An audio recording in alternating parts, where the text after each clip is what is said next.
The Media Council recently upheld a complaint against the Stuff website involving a report about the Conversion Practices Bill.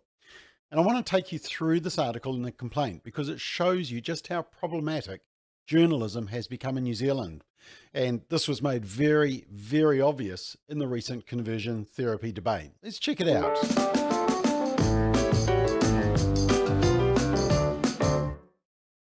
So in February of this year, Stuff published a story headed "A Parent's Suggestion of Conversion Therapy Doubles the Risk of Suicide Self-Harm." And it reported that the research and views of University researcher and psychologist who had presented the findings of the Identify research to the Select Committee considering the Conversion Therapy Bill. And this academic said he hoped if parents understood the risks of suggesting conversion therapy, they would be less likely to do so. And the story also reported the comments of then National MP Simon Bridges, who planned to vote against the bill, saying he was in favour of allowing parents to be parents. And he was quoted as saying, quote, "Reasonable New Zealanders would prefer to talk to their children and take a watchful waiting approach to gender dysphoria and sexuality." Well, the academic from Auckland Uni said he was shocked to hear those comments, as the research showed conversion practices were potentially lethal. And the article reported that the research showed 3% of the participants in the Identify survey had experienced conversion therapy, 4% were too upset to talk about it, and the academic said the survey conservatively suggested that around 1 in 10 rainbow young people had been impacted by conversion practice. That's 10%. So, yep, 3 plus add another 4 that you somehow managed to include, and that makes 10. So a complaint was rightly made to the Media Council about this article, and it raised a number of problems with this report. But just before I cover those, though, let me tell you about the research. And it was an online survey, so targeted at a certain group, not random, and you even got prizes for completing it.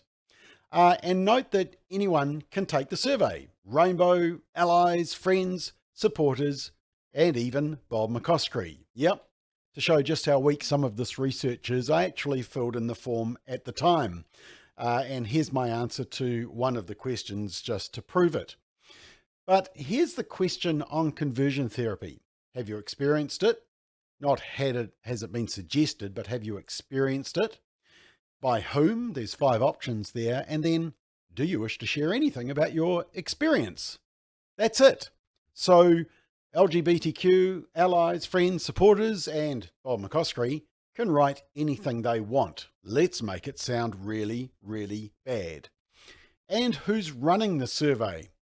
Well, according to the Stuff article, one of them is an academic from Auckland University, whose profile on the Auckland Uni website says this: "My community work began in 1997 when I founded the university's first queer on-campus support group, which in turn prompted my mixed methods master's research on suicide risk and resiliency among gay and bisexual men in Aotearoa, New Zealand. Having then worked in London and youth development, I returned to Auckland to act as principal investigator on a New Zealand Health Research Council and Lotteries Health funded project, $250,000, exploring how men who have sex with men understood and experienced forced, pressured, and unwanted sex. I took this knowledge around sexual violence infused with a feminist-informed Foucauldian perspective into my role at NetSafe. I worked directly with schools, teachers, and students around inclusive education, bullying, and digital citizenship, and founded and co-directed the Inside Out We All Belong. Yep, Rainbow Youth and Inside Out. That tells you a lot, because that pushes an extreme sexuality and gender ideology, as we've covered before. Now, other authors include Green MP Elizabeth Carey, say no more, and activists from Rainbow Youth Inside Out and the transgender unit at Waikato University. Oh yeah, this is real independent research. So that gives you a quick picture of just how independent this research is and the agenda behind it. So here's the problem with the articles, and let's quickly go through these. The complainant raised concerns about the survey methodology, as I've just highlighted, and the fact that survey participants were self-selected, suggesting the research would not pass peer review. And the complainant said the article failed to scrutinise the claims or the research. Regarding the suicide risk increase, the story said the suggestion of conversion therapy was enough to raise suicide risk. But this was not what the research said. The connection was with the actual experience of a conversion practice, according to the self-selected participants, including Bob McCoskrie, not just the suggestion of it. And here's the interesting bit. The question asks about conversion therapy over a lifetime, but the suicide question is based on the past 12 months. So the suicide question response may have no connection at all to the so-called conversion therapy. It's dodgy research, I can tell you. The complainant also noted that in the submission to the Select Committee, this is number 3, no reference was made to parents. Rather, it referred to a wide range of people who made conversion therapy suggestions, as I highlighted in that question line.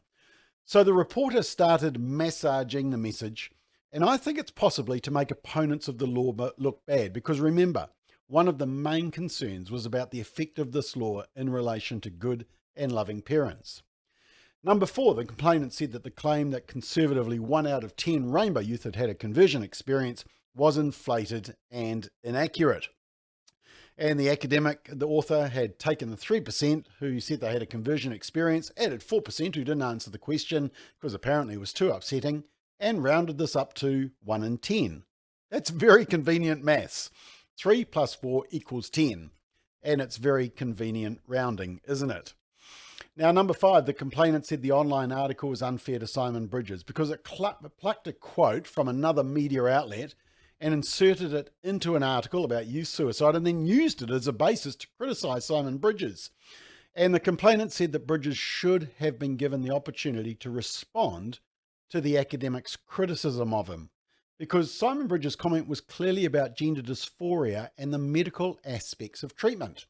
Stuff had even added the words and sexuality when his original comments made no reference to that particular bit. Bridges was talking about watchful waiting for kids who want to change their gender, not conversion therapy. So once again, the journalist was starting to invent stuff to push a narrative. Number 6 said the article was unbalanced because there was no highlighting of the shortcomings of self-selected surveys, no reporting the concerns of those who submitted against the bill, and no research from other experts on suicide and rainbow youth. For example, research that shows that suicide rates continue even after gender changes, and that suicide rates may be related to some of the other mental illnesses and circumstances going on. Number 7, the complainant said it was irresponsible to exaggerate the prevalence of suicide. And actually, it might exacerbate the vulnerability of transgender adolescents. Stuff's own code of practice even says suicide usually resulted from a complex set of circumstances and was seldom the result of a single event. And that articles should avoid preventing suicide as a method of coping with problems. But remember, this is the narrative that the journalist wanted to push. Now, number 8, regarding the headline, this was the opinion of the researcher, and it should have said that it was what a researcher thought, because remember, it's certainly not what the research showed. But once again, it was the narrative that the journalist wanted to push. And number 9, the complainant also complained about the hyperlinks in the story, which she said gave the impression of fact-checking when there was none. Hyperlinks went to other Stuff articles, not source material. Whew! So, how did Stuff respond to all these complaints? Well, they said that the story did not suggest that being referred for conversion therapy was the single cause of suicide or suicidal thoughts for rainbow youth. But I think, look at the heading. It's simply, it's pretty clear. A parent's suggestion of conversion therapy doubles the risk of suicide and self-harm. Unfortunately, the research didn't show that. Now, regarding the massive upgrading of 3% to 10%, Stuff said they'd questioned the author about the figure. The 3 plus 4 equals 10. The author suggested that other research informed his belief that there was likely to be under-accounting. So he was comfortable with the percentage provided. The reporter apparently had asked whether this further research was available, but was told it would be a PhD level volume of research. Ooh. And Stuff said, well, this is his opinion as an expert in the field and clearly attributed to him, and Stuff was satisfied by his credibility and his reasonable explanations. Well, obviously his credibility and reasoning is not in maths. Now, following the complaint, Stuff added extra detail to the story explaining a bit more about the 10% figure. The imagined 10% figure. And the Media Council even said that the journalist should have researched this figure more at the time of publication.